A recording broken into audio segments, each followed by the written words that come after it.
பர்திமேயு சுவிசேஷ ஊழியங்கள் வழங்கும் நற்செய்தி நேரம். தேவ செய்தி பாஸ்டர் ஆர். அகஸ்டின். இந்த நாளில் உங்களோடு பேசி வருகிறேன். தேவனுடைய சன்னிதானத்திலே நமக்கு என்ன உண்டு? ஏன்னா ஒரு தூதன் சொல்கிறானே, நான் கர்த்தருடைய சன்னிதானத்தில் நிற்கிற, தேவனுடைய சன்னிதானத்தில் நிற்கிற காபிரியேல் என்னும் ஒரு தூதன். அங்கே எப்படி அவர் நிற்க முடியுது? என்னைக்கு இந்த தூதர்கள் தள்ளப்பட்டதை பார்த்தானோ அன்னிலிருந்து எப்பவும் ஆயத்தமாய் நிற்பான். எந்த நேரம் என்ன பதில் கொண்டு போகணுமோ கொண்டு போவான். சகரியாவுக்கு ஒரு பதில் கொண்டு வந்தான், மரியாளுக்கு ஒரு செய்தி கொண்டாந்தான்.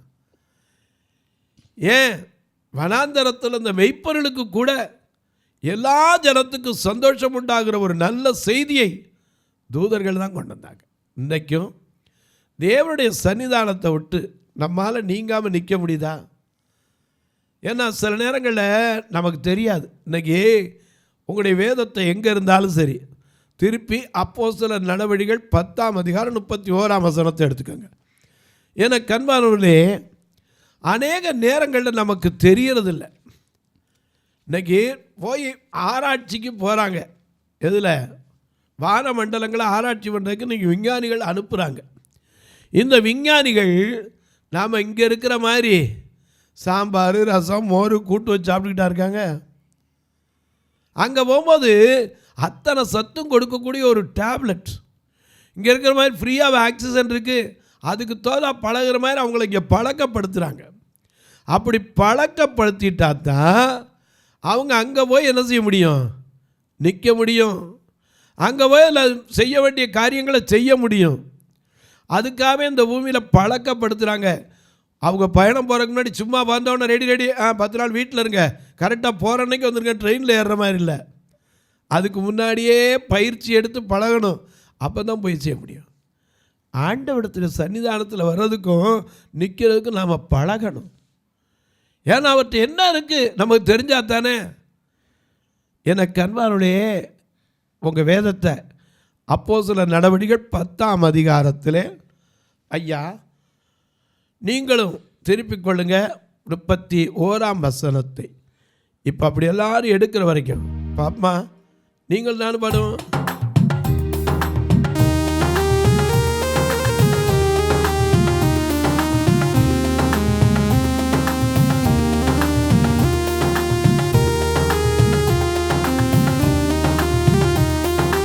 சந்தோஷம் பொங்குதே, சந்தோஷம் பொங்குதே, சந்தோஷம் என்னில் பொங்குதே. அல்லேலூயா, இயேசு என்னை ரட்சித்தார், முற்றும் என்னை மாற்றினார். சந்தோஷம் என்னில் பொங்குதே, சந்தோஷம் பொங்குதே,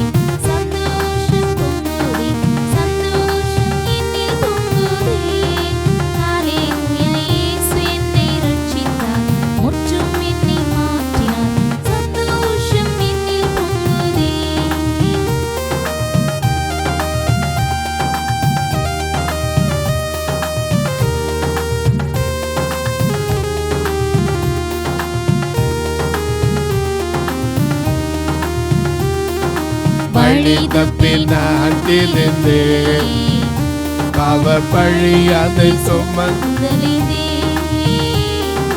வழி தப்பில் நான் விழுந்தேன், பாவ பழி அதை சுமந்தேனே. அவர் அன்பு குரலே அழைத்தது என்னையே, அவர் அன்பு குரலே அழைத்தது என்னையே. அந்த இன்ப நாளிலிருந்து பாவம் நீங்கிட்டேன், அந்த இன்ப நாளிலிருந்து பாவம் நீங்கிட்டேன். சந்தோஷம் பொங்குதே, சந்தோஷம் பொங்குதே, சந்தோஷம் என்னில் பொங்குதே. ஹல்லேலூயா, இயேசு என்னை ரட்சித்தார், முற்றும் என்னை மாற்றினார். சந்தோஷம் பொங்கி பொங்குதே.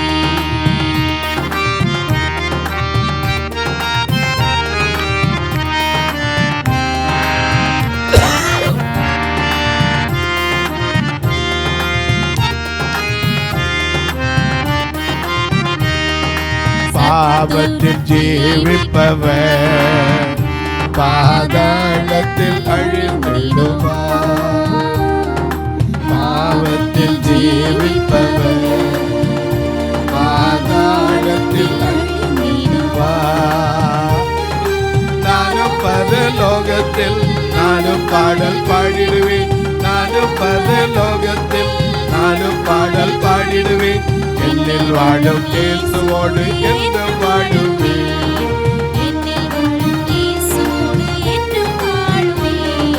சந்தோஷம் பொங்குதே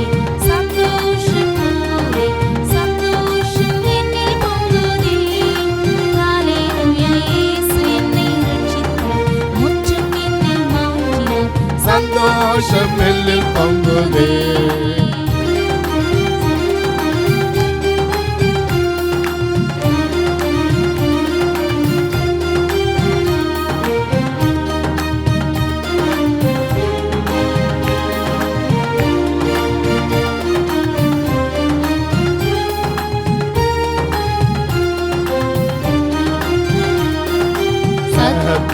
சாதித்திட தேவ உத்தரவுடன் சத்துரு சாதித்திட தேவ உத்தரவுடன். ஆனால் இயேசு கைவிடா தானாய் வந்து ரட்சித்தார். ஆனால் இயேசு கைவிடா தானாய் வந்து ரட்சித்தார். அந்த நல்ல இயேசு அந்த சொந்தமானாரே. அந்த நல்ல இயேசு அந்த சொந்தமானாரே. சந்தோஷம் பொங்குதே சந்தோஷம் பொங்குதே சந்தோஷம் என்னில் பொங்குதே. ஹல்லேலூயா இயேசு என்னை ரட்சித்தார். முற்றும் என்னை மாற்றினார். சந்தோஷம் என்னில் பொங்குதே. எல்லாம் எடுத்துட்டு வாசிக்கலாமா? அப்போஸ்தலர் 10:31. கொர்நேலியுவே, உன் ஜெபம் கேட்கப்பட்டது. உன் தான தர்மங்கள் தேவ சந்நிதியில் நினைத்தருளப்பட்டது. ஐயா, ஒன்ன தெரிஞ்சுக்கங்க, தான தர்மங்கள் பண்ண மறக்கவே கூடாது. ஆனா அதே சமயத்துல தர்மம் செஞ்சுட்டு சொல்லிட்டா பலனே கிடையாது. கொடுக்காத, கொடுத்துட்டா என்ன செய்யாத, சொல்லாத. 1000 ரூபா கொடுத்துட்டு 2000 பேர்ட்ட சொல்லக்கூடாது கொடுத்தேன் கொடுத்தேன் கொடுத்தேன். ஏன்னா கொடுப்பது வலது கை கொடுக்கிறது இடது கை கூட என்ன செய்யக்கூடாது, தெரியக்கூடாது. நீயோ தர்மம் செய்யும் போது உன் தர்மம் அந்தரங்கமாய் இருப்பதற்கு வலது கை செய்கிறது. உன் வலது கை செய்கிறதை உன் இடது கை அறியாதிருக்க கடவுது. அதெல்லாம் அறியாதிருக்க கடவுனா எண்ணி பார்க்காதன்னு அர்த்தம். எண்ணி பார்த்துட்டு கூட இருக்கோ அப்படின்றப்படாது. வலது கை கொடுக்கற அப்படி கொடுக்க, இந்த பக்கம் திரும்பிக்கோ இல்லாட்டா. ஏன் சொல்றேன், தர்மம் செய்ததப்ப இந்த வேதத்தில் எழுதியிருக்காங்களே, இங்க எதுக்கு எழுதி வச்சிருக்காங்க தெரியுமா? நாமளும் அதை பார்த்து இப்படி செய்யணுங்கிறக்கா எழுதி வச்சிருக்காங்க. மற்றபடிக்கு அவங்க செஞ்ச இவங்க செஞ்ச பேரை விளம்பரப்படுத்தணுங்கிறக்கா. ஏன்னா தொற்கால் சர்மம் செய்தாள், சுனேமியாள் ஊழியக்காரனுக்காக எல்லாத்தையும் கொடுத்தா. இதெல்லாம் ஏன் எழுதி வச்சிருக்காரு? நாம் அதை பார்த்து கற்றுக்கொண்டு நல்லதை செய்கிறதுக்கு. ஏன்னா வேதம் சொல்லுது, என் நிமித்தம் ஒரு கலசம் தண்ணீர் கொடுத்தாலும் அதற்கு பலன் உண்டு எழுதி வச்சிருக்காரு. ஏன்னா தீர்க்கதரிசி கொடுத்தா தீர்க்கதரிசிக்கு ஏற்ற பலன், மல்டிபிகேஷன். நீதிமான் என்று நாமம் அறிந்தவனுக்கு கொடுத்தா அதுக்கு ஒரு பலன் இருக்கு. அவனுடைய சந்ததி அப்பத்திற்கு என்ன செய்யாது, இறந்து தெரியாது. சீசரனு நாமம் தரித்தவனுக்கு ஒரு கலசம் தண்ணீர் கொடுத்தா அதன் பலன் உண்டு. எனக்கு அன்பானவர்களே, அநேக நேரங்களில் நம்முடைய ஜெபங்கள் மட்டுமில்லை, அவருடைய சன்னதியில் நம்முடைய தர்மங்கள். திரும்ப 31ஆம் வசனத்தை பாருங்க. நம்முடைய தர்மங்கள், கொர்நேலியுவே உன் ஜெபம் கேட்கப்பட்டது. உன் தான தர்மங்கள் தேவ சந்நிதியில் நினைத்தருளப்பட்டது. எங்க நினைக்கணும்? மனுஷன் நினைக்கிறானோ இல்லையோ அங்க போய் சேரணும். அநேக நேரங்களில் நாம மனுஷன் நம்மளை நினைக்கிறானா, கவலைப்படாதீங்க, உங்கள்கிட்ட வாங்கினவன் திட்டுவான். ஏன்னா நான் அனுபவப்பட்டிருக்கேன். தர்மம் செய்யும்போது கூட நாம் ஒன்றை மனதில் வைத்து கொள்ளணும். அதை செஞ்சுட்டு அப்படியே போய் சொல்லக்கூடாது. அது மட்டும் இல்லை, கடன் வாங்கி தர்மம் பண்ணக்கூடாது, அது பிரயோஜனம் கிடையாது. அதை மாதிரி இன்னொருத்தரை காட்டி இந்த அவர்கிட்ட போனே நான் கொடுப்பேன், அது நம்ம வேலை இல்லை. நாம் முடிஞ்சால் என்ன செய்யணும்? கொடுக்கணும். ஏன்னா கொடுப்பது வாங்குவதை பார்க்கணும், கொடுப்பது அதிக பாக்கியம். இன்னைக்கு இவ்வளோ சேர்த்து வச்சிருக்கேன்னு பார்க்கறதோட கொடுக்கிறது எத்தனை பெரிய பாக்கியம். ஏன்னா ஆண்டவரே அதான் சொன்னார், கொடுங்கள் அப்பொழுது உங்களுக்கு கொடுக்கப்படும். நீ கொடுக்க கொடுக்க கொடுக்க திருப்பி அங்கேருந்து வந்துக்கிட்டே இருக்கும். ஏன்னா இறைச்ச கிணறு தான் ஊரும்பாங்க நம்ம நாட்டில் பழமொழி. கொர்நேலியு சாதாரண மனுஷன் இல்லைங்க, அவர் இத்தாலா பட்டணத்திலே ஒரு 100க்கு அதிபதி. ஆனால் அவன் வீட்டார் அனைவரோடு கூட எப்போதும் ஜெபம் பண்ணி மிகுந்த தான தர்மங்களை பூமியில தான் செய்துக்கிட்டு இருந்தான். ஆனால் அவனுடைய தர்மம் எங்கே வந்து நின்றுச்சு? தேவ சந்நிதியில் நிலைப்பூட்டுதலாக இருந்தது. இந்த உலக வாழ்க்கையில் நம்மை விட கீழானவர்களுக்கு கொடுக்கும் போது இருக்கிற சந்தோஷம் இருக்கே, எத்தனை பெரிய பாக்கியம். எனக்கு அன்பானவர்களே, பாக்கியமான சேவை இது. கொடுக்கறதுக்கு சாதாரண மனசு வந்துடாது, கொடுக்கணும். ஏன்னா அவரே சொல்கிறாரு. எதுக்காக இதை சொல்கிறேன்? பிலிப்பியர் 4ஆம் அதிகாரம் 17 கடைசி வசனத்தில் பாருங்கள், 17 வசனமா? ஆமாம், மிக அழகாக எழுதி வச்சுருக்கார். எதுக்காக இதை சொல்கிறாரா? உன் கணக்கு பரலோகத்தில் கூடணும். மேலும் பிலிப்பியரே, சுவிசேஷத்தின் ஆரம்பத்திலே நான் மக்கெதோனியாவிலிருந்து புறப்பட்ட போது கொடுக்கல் வாங்கல் காரியத்தில் நீங்கள் மாத்திரம் எனக்கு உடன்பட்டதே அல்லாமல் வேறொரு சபையும் உடன்படவில்லை என்று நீங்கள் அறிந்திருக்கிறீர்கள். தெசலோனிக்கேயில் இருந்த போதும் என் குறைச்சலை நீக்கும்படி நீங்கள் 2 தரம் அனுப்பினீர்கள். உபகாரத்தை நான் நாடாமல் உங்கள் கணக்கு பலன் பெருகும்படியே நாடுகிறேன். ஏன்னா இதை நான் நீங்கள் கொடுங்கங்கிறக்கா, நீங்கள் கொடுத்தா அப்படி உண்டுங்கிறக்கா சொல்லலை. உங்களுக்குரிய பலன் பரலோகத்தில் மிகுதியாக இருக்கணும். அதனால தான் மோசே விசுவாசத்திலே தான் பெரியவனான போது அனித்தியம் எதுன்னு தெரிஞ்சவனுக்கு, பாவ சந்தோஷம் எதுன்னு தெரிஞ்சு, எகிப்தில் உள்ள பொக்கிஷத்தோட கிறிஸ்துவின் நிமித்தம் வருகிற அதிக பாக்கியம் என்று எண்ணினானா. எனக்கு அன்பாருடைய தர்மங்கள் உலகத்தில் வள்ளுவர் கூட சொன்னார், தானம் தவம் 2 தங்கா வியனுலகம் வானம் வழங்காது. எனக்கு அன்பாருடைய கொடுக்கிறது பெரிய பாக்கியங்க. அது மட்டும் இல்லை, 2 கொரிந்தியர் 2ஆம் அதிகாரம் 10ஆம் வசனத்தை பாருங்க. 2 கொரிந்தியர் 2ஆம் அதிகாரம் 10வது வசனம். எவனுக்கு நீங்கள் மன்னிக்கிறீர்களோ, அது மட்டுமல்ல, ஆலயத்தில் வந்தா நமக்கு மன்னிக்க கற்றுக் கொடுப்பார். ஏன்னா அவர் மன்னித்தார். லூக்கா 23:46 நம்ம வருஷம் தியானிக்கிறோம். மன்னியும், ஏன்னா தேவன் மன்னித்தது போல நாம் என்ன செய்யணுமா? உங்களுக்கு மன்னித்தது போல ஒருவருக்கொருவர் மன்னிக்கணும். அவர் எப்படி மன்னிச்சாரு? அவரை அவமானப்படுத்தினாங்க, எல்லாம் நிந்திச்சாங்க. ஆனால் அவர் சொன்னார், தாங்கள் செய்கிறது இன்னதுன்னே அவங்களுக்கு என்ன செய்யலை, தெரியலைன்னாரு. எல்லாரும் அவளை கண்டுபிடிச்சிட்டோம், கல்லால் எறிய போகிறோம் தான். இவர் சொன்னார், உங்களை பாவம் இல்லாத முதல்ல கல்யாணம். அத்தனை நேரம் ஓடி போயிட்டான். ஒரு பெண்கிட்ட கேட்குறா, என்னமோ உன்னை யாரும் கல்லறியலையா? நானும் உன்னை ஆக்கிரக்குள்ளா தீர்க்க போகல, ஆனால் இனி மட்டும் பாவம் செய்யாதம்மா. பாவத்தை மன்னிக்கிறது, எப்பேற்பட்ட இரத்தாம்பர சிவப்பான பாவத்தையும் மன்னிக்கிற இடம். நாம் இன்னைக்கு முதல்ல நாம மன்னிக்க பழகணும். 2 கொரிந்தியர் 2:10 என்ன சொல்லுது? மன்னிக்கணும். தேவனுடைய சன்னிதானத்தில் நம்ம மன்னிக்க முடியாதுங்கிற காரியமே நம்ம மனசில் இருக்கக்கூடாது. எவனுக்கு நீங்கள் மன்னிக்கிறீர்கள், எவனா இருக்கட்டும். நீங்கள் கம்யூனிட்டிக்கு போகும்போது ஐயோ இவங்ககிட்ட பேசலையே, போய் கையை பிடிச்சி காலை பிடிச்சா பேசிட்டு வர்றது முக்கியம் இல்லை. அவன் விசுவாசியோ இல்லையோ, எவனுக்கு நீங்கள் மன்னிக்கிறீர்களோ அவனுக்கு நானும் மன்னிக்கிறேன். மேலும் எதை நான் மன்னித்திருக்கிறேனோ அதை உங்கள் நிமித்தம் கிறிஸ்துவினுடைய சன்னிதானத்திலே மன்னித்திருக்கிறேன். எங்க மன்னிக்கணும்? கிறிஸ்துவினுடைய சன்னிதானத்திலே. எனக்கு அன்பார்களே, மன்னிப்புங்கிறது சாதாரண ஆண்டவர் ஆன்மாவை விரும்புகின்றார், பாட்டிட்ட ஆன்மாவை தேடுகின்றார், அண்டிடும் ஏழைக்கு அருளுகின்றார்,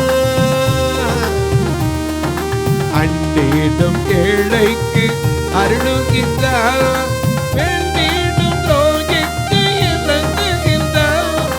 மன்னிப்பு மன்னிப்பு மன்னிப்பு தேவா, மன்னிப்பு மன்னிப்பு தாருமே இறைவா, மன்னிப்பு தாருமே இறைவா. குற்றங்கள் இல்லையே என்று சொன்னார், நம்மை நாம் ஏமாற்றி நலிந்திடுவோம். குற்றத்தை அவரிடத்தில் எடுத்துரைத்தார், குற்றத்தை அவரிடத்தில் எடுத்துரைத்தார், குற்றத்தை மன்னித்து வாழ்வழிப்பார். குற்றத்தை அவர்கிட்ட எடுத்து, ஆண்டவரே நான் பாவம் செய்தேன், உம்மை நோகச் செய்தேன், உம்மை தேடாமல் வாழ்ந்து வந்தேன், என்னை மன்னியும் சொன்னா அவர் மன்னிக்க காத்திருக்கிறார். ஸ்தேவான் மன்னித்தது போல மன்னிக்கணும். ஸ்தேவான் எப்படி மன்னிச்சான்? ஆண்டவரே இந்த பாவத்தை சுமத்தாதீர். என்ன பாவம்? அவனோ முழங்கால் படியிட்டு, ஆண்டவரே இவர்கள் மேல் இந்த பாவத்தை சுமத்தாதீரும் என்று தன்னை கல்லெறியும் போது வேண்டிக் கொண்டான். இன்னைக்கு நம்ம சன்னிதானத்தில் மன்னிக்க முடியுதா? சன்னிதானத்தில் மன்னிக்க முடியுதா? வேதம் சொல்லுது, உன் சகோதரன் குற்றம் செஞ்சா எத்தனை தடவை மன்னிக்கணும்? 7 தரம் மாத்திரமா? 70 தரம். முடிவே இல்லை. ஆண்டவர்கிட்ட வரும்போது அந்த ஆலயத்தில் நம்ம மன்னிக்க கற்று, ஏன்னா நம்முடைய பாவங்களை அவர் மன்னித்தார். எவனுடைய பாவத்தை எண்ணாதிருக்கிறாரோ, எவனுடைய அக்கிரமம் இல்லையா சொல்லியிருக்க, எவனுடைய மீறுதல்கள் மன்னிக்கப்பட்டதோ, எவனுடைய பாவங்கள் மூடப்பட்டதோ அவன் பாக்கியவான். அநேக நேரங்களில் நமக்கு இது தெரியறதில்லை. அதே போல் ஆலயத்தில் பேசும்போது கூட ரொம்ப ஜாக்கிரதையாக பேசணும். என கர்த்தர் கேட்பார். கர்த்தருடைய பிள்ளைகள் ஒருவருக்கொருவர் பேசிக்கொள்வார்கள், கேட்பார், ரொம்ப இதாக கேட்பார். அவங்க கூட என்ன சொன்ன புரியலம்மா, ஆனால் கர்த்தர் கேட்டுக்கிட்டு இருப்பார். அதே போல் நான் எனக்கு ஒரு வசனம் அருமையாக பிடிக்கிறது உண்டு. ஆபகுக்கில் 5:13 2:13 நினைக்கிறேன். ஏன்னா ஒரு வசனம் அருமையான வசனம், நம்ம குறித்து சாட்சியிடுமா. வீட்டு உத்தரம், மச்சில் இருக்கிற உத்தரம் வந்து சாட்சியிடுமா. ரொம்ப அழகாக நமக்கு எழுதி வச்சிருக்காரு. 11 கல்லு சுவரிலிருந்து கூப்பிடும். ஆபகுக் 2:13 11. ஆமா 2:11. கல்லு சுவரிலிருந்து கூப்பிடும், கல்லு சுவரிலிருந்து கூப்பிடும், உத்திரம் மச்சிலிருந்து சாட்சியிடும். யாருமே இல்லை, நாங்க இருந்து சாட்சி கொடுக்கும். ஆனால் தான் சொல்றார், இந்த காலத்தில் நீ மௌனமாய் இருந்தால் கல்லுகள் கூப்பிடும். கல்லுகள் கூப்பிடும். இந்த கல்லுகளினாலே தேவன் ஆபிரகாமுக்கு பிள்ளைகளை உண்டு பண்ண, இந்த கல்லின் மேல் என் சபையை கட்டுவேன், அதை பாதாளத்தின் வாசல்கள் மேற்கொள்வதில்லை. அந்த கல் பெரிதாய் இருந்தபடியினாலே நமக்காக யார் அதை புரட்டி தள்ளுவான்னு பயந்து வந்தாங்க. எனக்கு அன்பானவர்களே, ஆண்டவருடைய சன்னிதானத்தில் வரும்போது ஒன்றை நீங்கள் தெரிஞ்சுக்கணும். முதல்ல உங்களுக்கு சொன்னேன், அப்போஸ்தலர் 2:28 சந்தோஷம். அங்கே வந்தால் தான் நமக்கு மகிழ்ச்சி.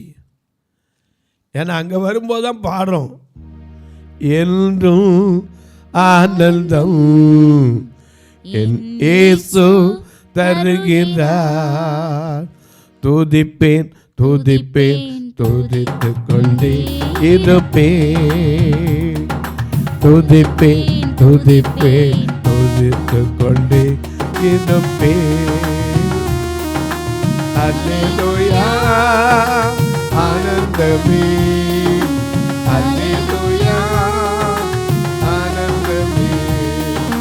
துதிப்பேன் துதிப்பேன் துதித்து கொண்டே இருப்பேன்.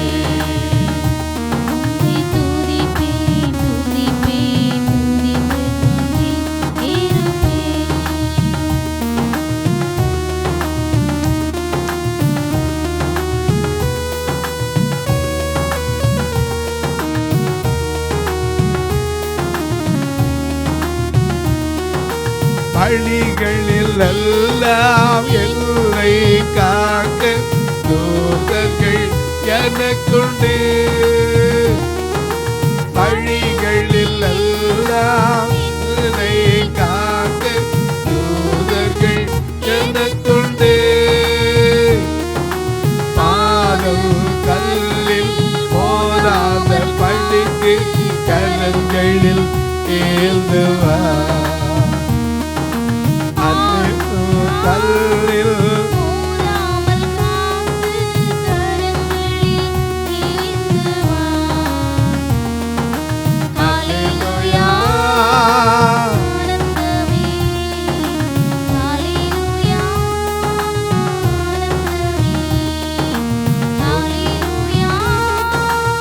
ஆனந்தமே. ஹல்லேலூயா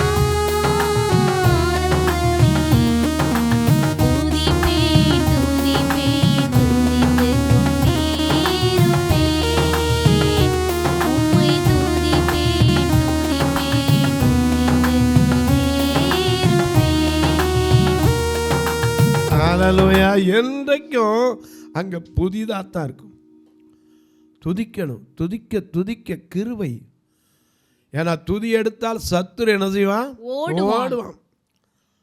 துதிக்கிறதுக்கு முறுமுறுக்கக்கூடாது. அதனால தான் அங்கே நிற்கிறவனுக்கு ஒவ்வொரு நாளும் கூட சலிப்பு வரதில்லை. எப்போ காத்து நிற்கிறான். நான் தேவனுடைய சன்னிதானத்தில் ஏங்க நிற்கிறான்? அங்கே தான் சந்தோஷம் இருக்கு, அங்கே தான் இளைப்பாறுதல் இருக்கு, அங்கே தான் மன்னிப்பு இருக்கு, அங்கே தான் நினைத்தருளப்படுகிறது, நம்முடைய ஜெபம் கேட்கப்படுது. அங்கே தான் ஐயா சன்னிதானத்தில் சமாதானம் இருக்கு, சந்தோஷம் இருக்கு. ஆமாம். அநேக நேரங்களில் நமக்கு அது தெரியறதில்ல. தெரிஞ்சா ஆலயத்துக்கு போகாமல் இருப்போமா? இன்றைக்கி ஒரு டாக்டருக்கு போனால் மருந்து ஓட்டால் சுகமாயிரும். அங்கே போய் கூட்டம் நிற்குதே. எந்த மருந்து பீஸ் கொடுக்காம சுகம் கொடுக்குற இடம் எது? என் ஆலயத்திலே கொண்டு வாருங்கள். உங்கள் ஆலயத்தில் எல்லாம் கொண்டு வந்தாலும் சரி, அவர்கிட்ட கொண்டு வந்து அத்தனை பேரையும் சுகப்படுத்தி அனுப்பினார். பிள்ளைகளை தூக்கிட்டு வந்து அங்கே அநேக வியாதிஸ்தரை கொண்டாந்து வாசலில் படுக்க வச்சாங்க. அவர் அத்தனை பேரை சுகமாக்கினார். தொலைக்காட்சியில் பார்க்கிற என் அன்பு மக்களே, இந்த நிகழ்ச்சியை பார்க்குறீங்களே, உங்களால் ஆலயத்தில் நிற்பதற்கு நாம் திராணியுள்ளவர்களாக இருக்கோமா? ஏன் நிற்கணுங்கிற பல காரியத்தை உங்களுக்கு சொன்னேன். ஏன் இங்கே நிற்பதற்கு அவங்களுக்குள்ள ஒரு எண்ணம் வந்துச்சுன்னு சொன்னேன். எனக்கு அன்பானவர்களே, தேவனுடைய ஆலயத்தை விட்டு நீங்காத இருந்த பெண்ணை குறித்து உங்களுக்கு சொன்னேன். உம்மை விட்டு எங்கே ஓடுவேன் அப்படின்னு புலம்பின தாவீதை குறித்து உங்களுக்கு சொன்னேன். இன்றைக்கு நாம் தேவனுடைய ஆலயத்தில் நிற்கிறோமா? அதனால தான் அங்கேருந்து சொல்கிறான் சகரியாவுக்கு. ஏன்னா சகரியா ரொம்ப நாளாக வயது முதிர் காலம், அவனுக்கு குழந்தை பாக்கியம் இல்லாமல் இருந்துச்சு. அவன் ரொம்ப நாள் ஜெபம் பண்ணிக்கிட்டு இருந்தான். அங்கேருந்து வர்றான், உன் வேண்டுதல் கேட்கப்பட்டது, உனக்கு ஒரு பிள்ளை பிறக்க போகிறான், அவனுக்கு இன்னும் பேர் வைக்கணும், அவன் இப்படியெல்லாம் இருப்பான். இந்த நல்ல செய்தியை சொல்கிறதுக்காக நான் அனுப்பப்பட்டு வந்தேன்னா. ஆனால் இந்த சகரியா ஆசாரியன் என்ன பண்ணா, இதை எதிரால் அறிவேன்னா அவன் காண்ற வரைக்கும் வாயை பொத்தி வச்சுட்டு போயிட்டார். தொலைக்காட்சியில் பார்க்குற என் அன்பு மக்களே, இந்த நிகழ்ச்சியை நாள்தோறும் பார்க்குறீங்க, கேட்குறீங்க, பரவசமடைகிறீங்க, ரொம்ப நல்லது. ஒரு வார்த்தை ஜெபம் பண்ணுறீங்களா? இந்த நிகழ்ச்சி தடையில்லாமல் வரணும். இதற்கான பொருளாதார தேவைகள் சந்திக்கப்படணும். ஏன்னா எங்களுடைய ஆலயத்தை நீங்கள் வந்து பார்க்கலை, வந்து பார்த்தீங்கன்னா சொல்லுங்க, இது எப்படியா நடத்த முடியுது? நான் காணிக்கை எண்ணதில்லை. எங்கள் ஆலயத்தில் வந்த தலைகளை எண்ணிருக்கேன். எதுக்கு தெரியுமா? யாரும் பட்னியோட பசியோடு போயிடக்கூடாது. தேவனுடைய ஆலயத்தில் வந்து பட்னியாக திரும்பினேன்னு ஒருத்தரும் சொல்லக்கூடாது. ஏன்னா அந்த கிருபை கிடைக்கிற நேரம் அந்த சன்னிதானத்துக்கு வரணும், அதை விட்டுறக்கூடாது. ஏன்னா மன்னாவை போய் காலையில் விட்டுட்டா அடுத்த நிமிஷம் கிடைக்காது. ஆலயத்துக்கு வந்தால் தான் அந்த கிருபை வர்றவங்க அத்தனை பேருக்கும் கிருபை. நீங்கள் உங்கள் பிறந்த நாள், திருமண நாள் போன்ற நாட்களிலே கர்த்தர் உங்களை ஏவினால் ஒரு உணவு கொடுக்க உதவலாம், ஊன்றுகோல் கொடுக்க உதவலாம், ஒரு கட்டுமானம் பண்ணிக்க உதவலாம். பார்வையற்றோர் மரித்தா கூட அடக்கம் பண்ண சொந்தக்காரன் பண்ணான். இப்போவும் மதுரை மாவட்டத்தில் ஒரு ஞானஸ்தான தொட்டி, அதை 20 வருஷத்துக்கு முன்னாடி கட்டினது. இதை திரும்ப சீரமைக்க முயற்சித்து வருகிறோம். கூட்டுக்காடாக சொல்கிறாங்க 80,000 ரூபாய்க்கு செலவுங்கன்னாங்க. ஏன்னா பழையபடி எல்லாத்தையும் எடுத்து திருப்பி காங்கிரீட் போட்டு டைல்ஸ் ஓட்டணும். அது ஞானஸ்தானம் கொடுப்பதுக்கு அதுதான், குடி தண்ணீருக்கும் அதுதான். ஏன் முந்தி வயதான பெண்களை தங்க வச்சுருந்தோம் மதுரையில். 20 வருஷம் முன்னாடி போட்ட ஓடு உடஞ்சி இப்போ அதை கூட திருப்பி மாற்ற முடியல. ஏன்னா 1200 சதுரடியில் வச்சுருந்தது. இனிமேல் ஓடு போடக்கூடாது. நான் சென்ட்ரிங்காக ஜெபித்து வரேன். ஏன்னா பின்னிட்டு பார்க்கக்கூடாது. அதுக்கு 6 லட்ச ரூபா நாங்கள் ஜெபம் பண்ணிக்கிட்டு, ஆண்டவரே எங்கேருந்து அனுப்பிங்களோ எங்களுக்கு ஒத்தாசை அனுப்புங்க. நீங்களும் உங்கள் ஜெபக்காரி எது இருந்தாலும் தாராளமாக காலை 10லேருந்து 5க்குள்ளே சொல்லலாம். எப்படியா உங்களுக்கு உதவி பண்ணுறது? இதில் 2 ஃபோன் நம்பர் வந்துக்கிட்டே இருக்கும். அதில் நீங்கள் தாராளமாக தொடர்பு கொள்ளலாம். இல்லை எந்தெந்த காரியத்துக்கு எது அதில் தொடர்பு கொள்ளலான்னு உங்களுக்கு வேணும்னா என்கிட்ட கேட்டாலும் சொல்லுவேன். இப்போவும் உங்களுக்காக ஜெபிக்கட்டுமா? நல்ல பிதாவே, நன்றியோடு துதிக்கிறோம் சுவாமி. தேவனுடைய சன்னிதானத்தில் நிற்கிற மிகாவேல் தூதன், தேவனுடைய சன்னிதானத்தில் நிற்கிற காபிரியேல் தூதன், ஐயா தேவனுடைய சன்னிதானத்தில் காற்றுக்களாய் அக்கினி ஜுவாலைகளாய் இருந்த தூதர்கள், நான் தேவனுடைய சன்னிதானத்தில் நிற்கிறேன் என்று சொன்னானே, நாங்களும் ஐயா உம்முடைய சன்னிதானத்தில் ஒரு நாள் வந்து நிற்பதற்கு, உம்முடைய பிரகாரங்களை மிதிப்பதற்கு எங்களை தகுதிப்படுத்தும். அந்த இடத்துல இருக்கிற ஆசீர்வாதங்களை புரிந்து கொள்ளக்கூடிய ஞானத்தை கொடும், உணர்வை கொடும். இந்த ஊழியத்தை குறித்து அறிந்திருக்கிற, தாங்குகிற, கொடுக்கிற, ஜெபிக்கிற எல்லா மக்களையும் நினைக்கிறேன். அவருடைய பிள்ளைகள், குடும்பத்தார் ஒவ்வொருவருக்காய் ஜெபிக்கிறேன். ஒவ்வொருடைய வாழ்க்கையிலும் விரும்புகிறபடி எல்லா நன்மைகளையும் கொடும், எல்லோருக்கும் கொடும், குறைவில்லாமல் கொடும். இயேசுவின் நாமத்தில் ஜெபிக்கிறேன் நல்ல பிதாவே, ஆமென். சபை ஆராதனை ஞாயிறு காலை 10 மணி முதல் 12 மணி வரை. இடம் பர்திமேயு சுவிசேஷ ஆலயம், அன்னை சத்யா நகர், இளமனூர் அஞ்சல், சக்கிமங்கலம் வழி, மதுரை மாவட்டம். பின்கோட் 625201 மற்றும் பர்திமேயு சுவிசேஷ ஜெப வீடு, flat number 107, Eden garden, Muthur, Tirunelveli. Pincode 627011. சிறப்பு உபவாச கூட்டம் ஒவ்வொரு மாதமும் 2வது சனிக்கிழமை காலை 10 மணி முதல் 1 மணி வரை நாகர்கோவில் YMCA ஹாலில் வைத்து நடைபெறுகிறது. மற்றும் ஒவ்வொரு மாதமும் 4வது சனிக்கிழமை காலை 10 மணி முதல் 1 மணி வரை திருநெல்வேலி புதிய பேருந்து நிலையம் அருகில் உள்ள கிரேஸ் ஹாலில் வைத்து நடைபெறுகிறது.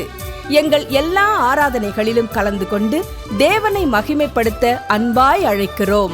உங்கள் உதாரத்துவமான காணிக்கைகளினால் இவ்வூழியத்தை தாங்க விரும்பினால் R Augustine, account number 5021364331, IFSC code IDIB 000B066, Indian bank, BP Kulam, Madurai. GPay number 9842181917, BGM ministries மற்றும் 9442559772, பிளைண்ட் மினிஸ்ட்ரீஸ் அகஸ்டின். உங்கள் தொடர்புக்கு பாஸ்டர் ஆர் அகஸ்டின், பர்திமேயு சுவிசேஷ ஊழியங்கள், நாகமலை, புதுக்கோட்டை, மதுரை 625019. தொலைபேசி எண்கள் 9842181917 மற்றும் 9442559772. கர்த்தர் தாமே உங்களை ஆசீர்வதிப்பாராக.